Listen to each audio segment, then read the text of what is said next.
Menjadi seorang manajer sebuah tim NBA adalah hal yang sangat susah. Tak hanya itu, beban mental yang diterima juga sangat besar.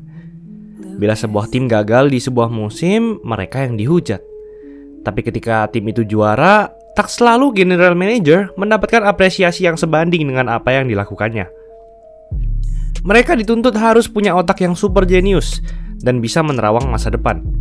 Kita sudah melihat beberapa general manager yang sukses di era belakangan ini. Contohnya Bob Myers yang berhasil membentuk dinasti Warriors. Namun ada beberapa general manager dan official yang entah kenapa mereka bisa melakukan pergerakan yang salah seperti trade hingga dianggap sebagai trade terburuk dalam sejarah NBA. Akan kami bahas dalam episode kali ini berjudul 7 trade terburuk dalam sejarah NBA. Sebelum lanjut, jangan lupa like dan subscribe ya. Simak ulasan berikut ini. James Harden ke Rockets. Trade ini tidak hanya membuat OKC Thunder kehilangan kesempatan untuk melaju ke final lagi, namun mereka kehilangan seorang MVP. Musim 2011-2012, Westbrook, Harden, Durant melaju ke final, namun harus dikalahkan Miami Heat. Tapi hal ini sangat wajar karena 3 pemain itu masih sangat muda, sedangkan Miami Heat sudah dipimpin 3 veteran. Masa depan OKC Thunder terlihat sangat cerah. Harden juga baru saja memenangkan gelar Sixth Man of the Year. Hingga musim selanjutnya, OKC melakukan salah satu trade terburuk dalam sejarah NBA. Harden meminta kontrak $60 juta, namun Thunder hanya mau memberi $55,5 juta, berbeda $4,5 juta. Akhirnya Harden pun di-trade ke Rockets. Sejak ini, Thunder tak pernah melaju ke final NBA lagi dan justru menurun. Sedangkan Harden langsung menjadi All-Star tepat setelah di-trade. 3 musim beruntun memimpin rata-rata poin tiap game NBA dan menjadi MVP NBA 2018. Garnett dan Pierce ke Brooklyn Nets. 2013, Garnett dan Pierce di-trade dari Boston Celtics ke Brooklyn Nets. Saat itu memang terlihat wajar saja dan trade ini terbilang sangat baik. Nets langsung dinaikkan menjadi contender juara dan membentuk super team, di mana mereka punya 5 pemain All-Star sekaligus, yaitu Garnett, Pierce, Williams, Lopez, dan Joe Johnson. Manajer Nets tak sabar untuk segera mendapatkan juara pertama dalam sejarah tim itu. Padahal Pierce dan Garnett sudah tua dan tidak dalam masa prime. Namun yang terjadi ternyata kebalikannya, dan Nets mengorbankan hal terpenting, yaitu masa depan tim mereka. Selain mengirimkan 5 pemain mereka ke Brooklyn Nets, Nets juga mengirimkan 3 pick ronde pertama pada tahun 2014, 2016, dan 2018. Dan malangnya, hanya semusim saja super tim Nets ini bertahan. Setelah dieliminasi di ronde 2 playoff, Paul Pierce pindah ke Wizards. Brook Lopez diterpa cedera. Garnett tak pernah bermain lebih dari 54 game semusim dan keluar ke Timberwolves. Sedangkan Celtics justru mendapatkan masa depan yang cerah. First round pick yang dikirim oleh Nets ternyata menjadi Jaylen Brown, pemain yang membawa Celtics ke final NBA kemarin. Celtics juga selalu masuk playoff dari 2015 hingga sekarang. Kareem Abdul-Jabbar ke Lakers.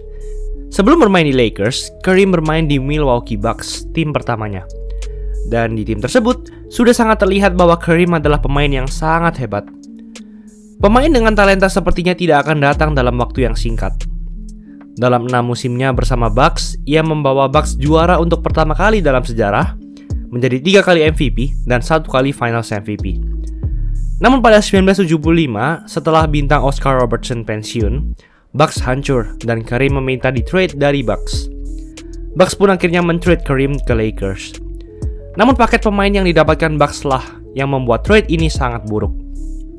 Bucks hanya mendapatkan 4 pemain rata-rata, dan Bucks pun tak pernah menjadi juara lagi selama 50 tahun ke depan. Sedangkan Kareem lagi-lagi menjadi 3 kali MVP NBA, 1 kali Finals MVP, dan 5 kali juara lagi di Lakers. Kobe Bryant ke Lakers.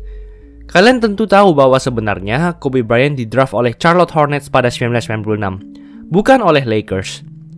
Namun di saat itu juga, Kobe langsung di-trade ke Lakers. Sebelum Kobe masuk, Lakers dipimpin oleh center Vlade Divac. Selama Divac di Lakers, ia 6 kali masuk ke playoff bersama Lakers. Divac menunjukkan perkembangan dari musim ke musim dan menjadi starting 5 di Lakers.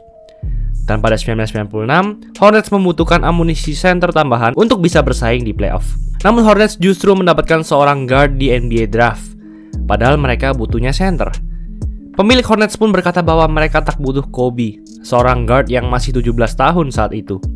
Sehingga mereka men-trade Kobe ke Lakers demi mendapatkan Vlade Divac. Namun kita tahu bahwa Hornets membuat kesalahan besar. Kita tahu bahwa Kobe menjadi salah satu pemain NBA terbaik yang pernah ada. Musim keduanya ia langsung masuk All-Star. Dan pada akhirnya ia 5 kali membawa Lakers juara. Sedangkan Hornets sampai sekarang tim ini tak pernah masuk ke final NBA dan jarang dianggap sebagai tim hebat. Scottie Pippen ke Bulls. Mirip seperti Kobe Bryant, Pippen langsung di-trade ke Bulls di hari ia di-draft pada 1987. Ia sebenarnya di-draft oleh Seattle Supersonics di urutan pick kelima. Bulls pun meminta trade dan mengirimkan pemain Olden Polynice, pemain yang mereka dapatkan di urutan ke-8, lalu Sylvester Gray, pemain yang buruk, dan first round pick milik Bulls pada NBA Draft 1989 ke Supersonics.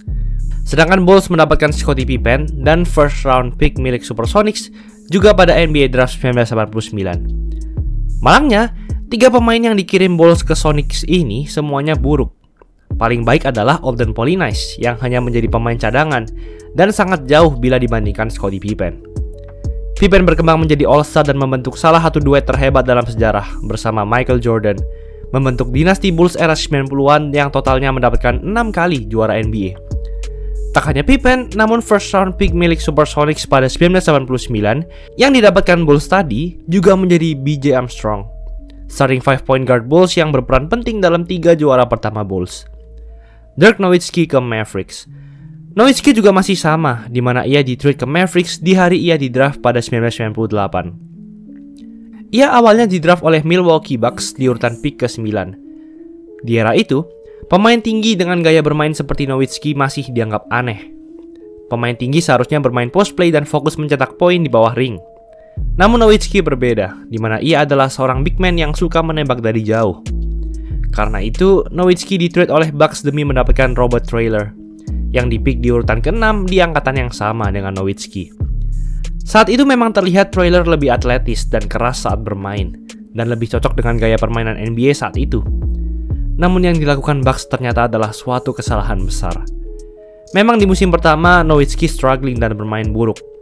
Namun musim keduanya, ia finish nomor 2 dalam voting Most Improved Player, lalu ia menjadi mega bintang dan membawa Mavericks juara pertama dalam sejarah pada 2011. Justru gaya permainan dan pemain seperti Nowitzki lah yang sangat dibutuhkan NBA zaman sekarang. Bill Russell ke Celtics.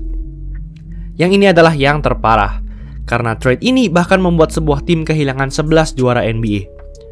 Russell sebenarnya di-draft di urutan pick kedua oleh tim St. Louis Hawks pada NBA Draft 1956. Namun saat itu, Hawks identik dengan pemain kulit putih, dan di era ini memang rasisme masih sangat kuat.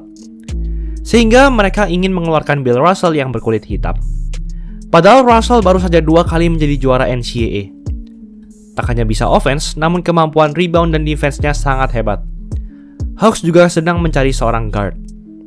Pelatih Celtics Red Auerbach melihat kesempatan ini, sehingga Hawks dan Celtics bersepakat melakukan trade.